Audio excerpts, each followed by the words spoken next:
Ukraine will soon run out of its own military equipment. Putin back to Vladimir Putin's speech at the International Economic Forum in St. Petersburg now. The Russian president says that Ukraine will soon run out of its own military equipment and will be completely reliant on hardware supplied to them by Western countries.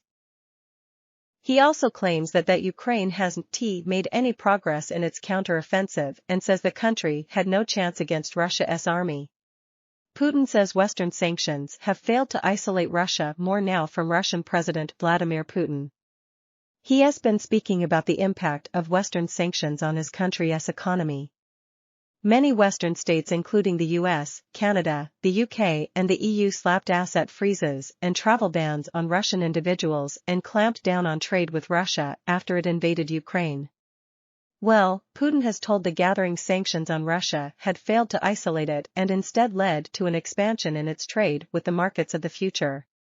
He praised new deals with countries in Asia, the Middle East and Latin America, calling them reliable, responsible partners.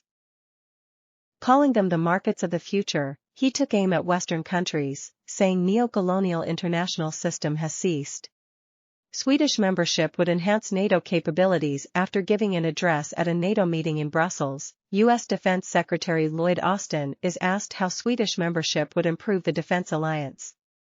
Jen Austin said Sweden was a strong democracy with a substantial military capacity, and its awareness of activity in the skies and seas around Northern Europe would enhance NATO's capabilities. He is also asked whether he had talked about Swedish membership with his counterpart from Turkey, which is currently blocking Sweden's application to NATO. My purpose in meeting him today was an introductory meeting, just to congratulate him on being installed as Minister of Defense, said Jen Austin. Of course, I seize every opportunity to encourage him to move forward and approve the accession of Sweden. But it's a very short meeting, and I don't have anything to report out from that. NATO won't be drawn into Putin's war of choice. Austin at his address at NATO headquarters in Brussels, U.S. Defense Secretary Lloyd Austin insisted NATO allies will not be drawn into Vladimir Putin's war. He tells his fellow NATO defense ministers that despite the alliance facing historic challenges, they were meeting them with confidence and unity.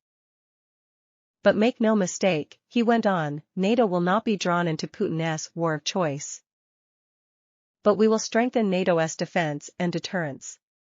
And we will defend every inch of NATO territory, Austin continued. South African delegation allowed off plane in Poland. The South African delegation has at last disembarked from the plane that landed in Poland's capital, Warsaw, on Thursday afternoon. The SAA chartered flight was carrying President Cyril Ramaphosa's security details and a media pack invited to cover the African peace mission to Ukraine and Russia. Journalist Peter Du Toit from News 24 tweeted a few minutes ago, "We've disembarked," after another haranguing by Polish authorities. A South African SAPS police official, clearly frustrated after 26 hours holed up in the plane, telling the Poles, "Just because we're from Africa doesn't mean you can disrespect us. We're going to the terminal." The Polish authorities have denied they were being racist. Russian President Vladimir Putin has now started his keynote speech at the annual St. Petersburg International Economic Forum SPIEF. Russia's answer to Davos, which is in its third day.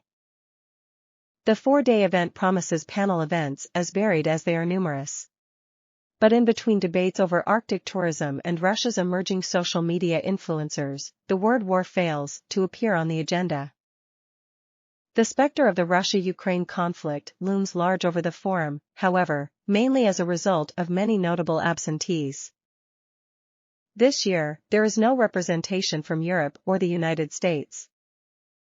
Earlier this month, Putin barred journalists from unfriendly countries, his shorthand for nations that have allied themselves with Ukraine, from attending the forum.